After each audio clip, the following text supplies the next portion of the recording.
with another episode of Star vs. the Force of Evil episode review. This is episode 8 of season 1, Blood Moon Ball and Fortune Cookies. Star's ex-boyfriend Tom invites her to a Blood Moon Ball, an underworld event that occurs once every 667 years. Tom claims he has turned over a new leaf, having hired an anger management consultant. Marco does not believe that Tom has changed, but Star decides to go anyway. When Marco disrupts Tom's plan to take Star for himself under the Blood Moon's light, Tom reverts to his old self. So the episode starts out showing Oscar playing his guitar on his car, and his car has a boot on it, so he can't drive it away. I felt sorry for Oscar. Tom arrives in a horse-drawn carriage, and the horse does not even know it's dead. I mean, does every skeleton Tom is with not know they are dead? For some reason, I seriously love Tom's anger management coach. How does such a small bell and hammer make such a loud dong that it vibrates the whole room?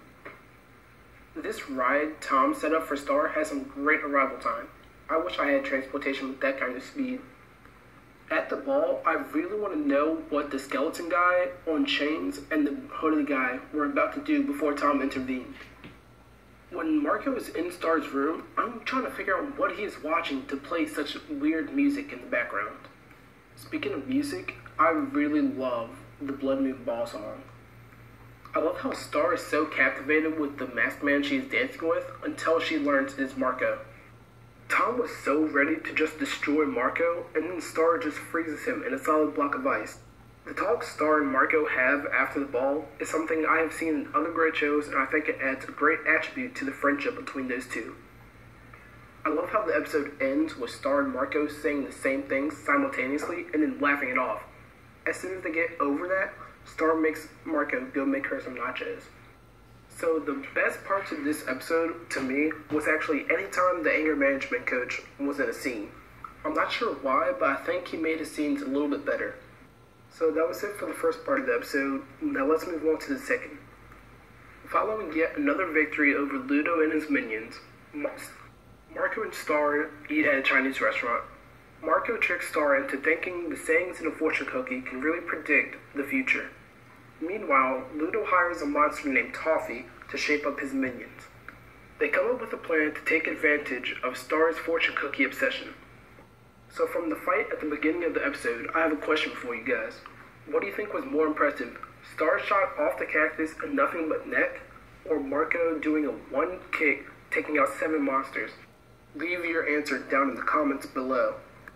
Star is super excited about Chinese food even though she has no idea what it is. Everyone that Ludo interviews is pretty hilarious to me, except Toffee. He is the only capable one, and he ends up getting the job by manipulating Ludo.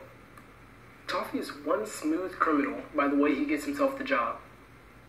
I learned how they get the snow inside of snow globes. It is obviously the work of dark wizards like Star says. Ferguson shows up out of nowhere just at the question of who wants nachos. This is another reason why I love him so much. Am I the only one who wonders what type of cookie Ferguson had to eat on the floor of the cab to meet his spirit animal afterwards?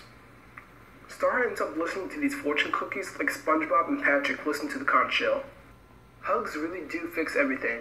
I mean, when I'm getting hugged, I don't feel like fighting either. For some reason, the two-headed monster thinks that Star giving him a hug means that they're going to start a relationship together. That final fortune cookie that says a great evil has been unleashed has the biggest piece of foreshadowing I have ever seen in a cartoon. My favorite part of this episode was definitely Toffee talking his way into being hired. I really liked this episode because both parts introduced some great plot points for future episodes. Well, as always, if you enjoyed the video, leave a like and don't forget to subscribe to the channel for more videos like this. See you guys next time. Have a good day.